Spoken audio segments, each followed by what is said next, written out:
ये कहानी है 1938 की, कैलरी नाम के एक आदमी की, जो हंगरी की आर्मी का एक सिपाही था।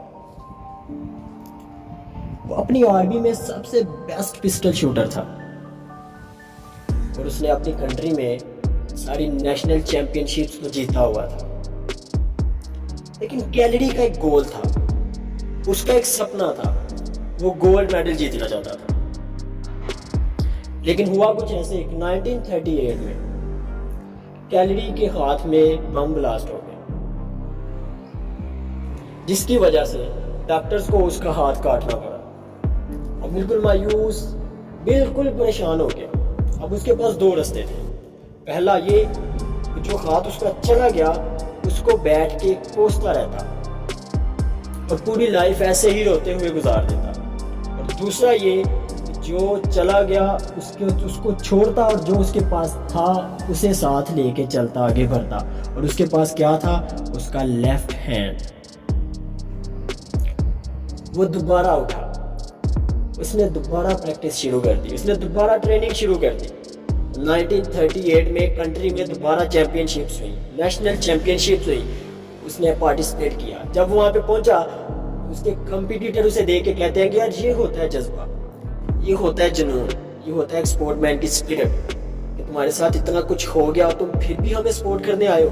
उसने मुस्कुरा के कहा, मैं तुम लोगों को सपोर्ट करने नहीं आया यहाँ पे, मैं तुम लोगों के साथ कम्पीट करने आया हूँ। और क्या हुआ? कैलरी जीत गया। वो सब कम्पीट कर रहे थे अपने दोनों बेस्ट हैंड के साथ, कैलरी कम्पीट कर रहा था अपने left hand, only left hand के साथ। और क्या हुआ? वो जीत गया। अब उसका एक ही फोकस था, उसका एम था, जो उसका ख्वाब था कि उसको गोल्ड मेडल जीतना है अपनी कंट्री के लिए। लेकिन हुआ कुछ ऐसे कि 1940 के ओलंपिक्स कैंसिल हो गए वर्ल्ड वार की वजह से। कैलरी बड़ा मायूस हो गया, लेकिन वो बैठा नहीं। उसने अपना एम, अपना ख्वाब छोड़ा नहीं। उसने अपना सारा फोकस उठा के 1944 पे डाल दिया।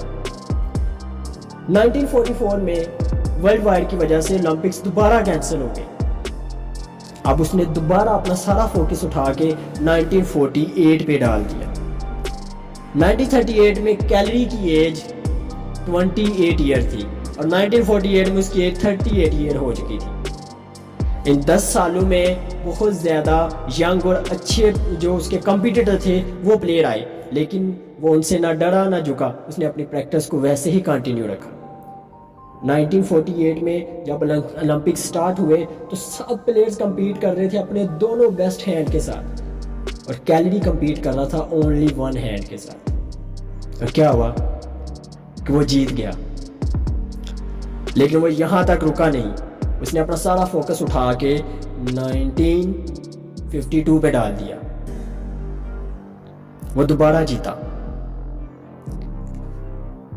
याद रखिएगा, जो लूजर होगा उसके पास कुछ ना करने की 1000 रीजंस होंगी, लेकिन जो विनर होगा उसके पास कुछ ना करने की 1000 रीजंस होंगी, लेकिन उसके पास एक रीजन होगी कुछ करने की, और वो उसी रीजन को लेकर कुछ कर लेगा। ये अब आपके ऊपर डिपेंड करता है कि आप लूजर हैं या विनर हैं।